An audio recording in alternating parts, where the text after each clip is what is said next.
فلما افل قال لا احب الآفلین. اب قوم کو سمجھانا تھا. کہنے لگے یہ تو ڈوب رہے ہیں، میں ڈوبنے والوں کو پسند نہیں کرتا، یہ میرے رب نہیں ہو سکتے. پہلے کیا کہا؟ یہ رب ہے، سمجھانے. اب کہا بجھنے لگے ہیں، پھیکے ہونے لگے ہیں، ڈوبنے لگے ہیں، تو یہ رب نہیں ہو سکتا.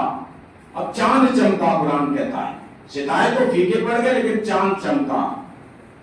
فلما رأى القمر بازغا، قرآن کہتا ہے جب ابراہیم نے دیکھا چاند چمک رہا ہے، قال هذا ربی، یہ میرا رب ہے.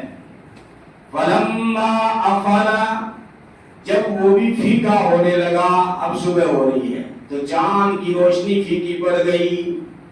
فلما افل قال لئن لم يهدني اگر لَيَهْدِنِي رَبِّي لَأَكُونَنَّ مِنَ الْقَوْمِ الضَّالِّينَ.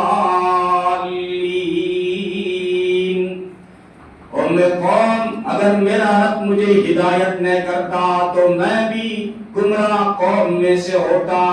یہ چاند بھی ڈوبنے لگا ہے، یہ بھی پھیکا ہونے لگا ہے، اس کی روشنی بھی بجھنے لگی ہے، یہ بھی رب نہیں ہو سکتا. ستاروں پر تبدیل ہو گئی، چاند کی تبدیل ہو گئی، اب سورج نکلا. قرآن کہتا فلما رأى الشمس بازغا، جب ابراہیم علیہ السلام نے دیکھا سورج چمک رہا ہے، فرمایا قال هذا ربی هذا اکبر، یہ میرا رب ہے اور یہ تو بہت بڑا ہے، اس کے آنے سے ستارے بھی غائب ہو گئے، چاند بھی غائب ہو گیا، یہ تو بہت بڑا ہے، یہ ہے رب. لیکن دن گزرا، مغرب کا وقت ہونے کو ہے. قرآن کہتا فلما افلت، جب سورج بھی ڈوبنے لگا تو کہنے لگا قال یا قومی، او میری قوم، انی بریء مما تشرکون، میں اس سے برات کا اظہار کرتا ہوں جن کی تم پوجا کر رہے ہو. میں تمہارے شرک سے بیزار ہوں اور بیدار ہونے کا اعلان کرتا ہوں. تو اب یہ قوم کو سمجھا رہی ہیں. اذ قال لأبیہ وقومہ ما هذه التماثیل، قرآن کہتا ہے وہ وقت یاد کرو ابراہیم نے اپنے والد کو اور اپنی قوم کو کہا ما هذه التماثیل، یہ کیا تم نے شبیہ بنا رکھی ہے. شبیہ کسی کی شکل کا بت بنانا. جب مکہ فتح ہوا تو آپ صلی اللہ علیہ وسلم جب اپنی چھڑی سے بتوں کو توڑ رہے تھے تو دیکھا ان بتوں میں ایک بت حضرت ابراہیم علیہ السلام کے نام کا ہے اور ایک بت حضرت اسماعیل علیہ السلام کے نام.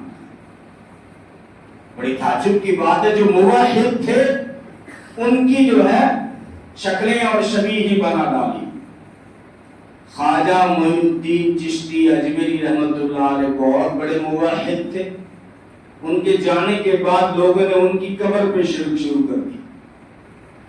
حضرت علی حجویری بہت بڑے اللہ کے ولی تھے، اب جو ان کے انتقال کے بعد لوگوں نے ان کی قبر پہ شرک شروع کر دیا. جو موحد تھے ان سے تو پوچھو کیا انہوں نے اس طرح کے میلے ٹھیلے لگائے تھے؟ کیا خواجہ کی زندگی میں اس طرح کے میلے ٹھیلے تھے؟ علی حجویری داتا، لوگ داتا کہتے ہیں، یعنی وہ بیٹا دیتا ہے. داتا کا مطلب کیا ہے؟ بیٹا دیتا ہے. اور تاریخ پڑھی آپ نے، علی حجویری داتا خود کے اولاد نہیں تھی، ان کے خود کے اولاد نہیں تھی، دنیا ان سے بیٹا مانگ رہی ہے. تو اللہ کے رسول صلی اللہ علیہ وسلم نے فرمایا میرے جد امجد حضرت ابراہیم نے پوری زندگی توحید پہ قربانیاں دے کر گزار دی، اور کیسی عجیب قوم ہے کہ میرے دادا کا بت بنا ڈالا. ابراہیم کے نام کا بت، اسماعیل کے نام کا بت. ما هذه التماثیل، پوچھ رہے ابراہیم یہ کیا تم نے شبیہ بنا رکھی ہے. وانتم لها عاکفون، جن کے در پہ تم پڑے رہتے ہو، اعتکاف کرتے ہو، چکر لگاتے ہو،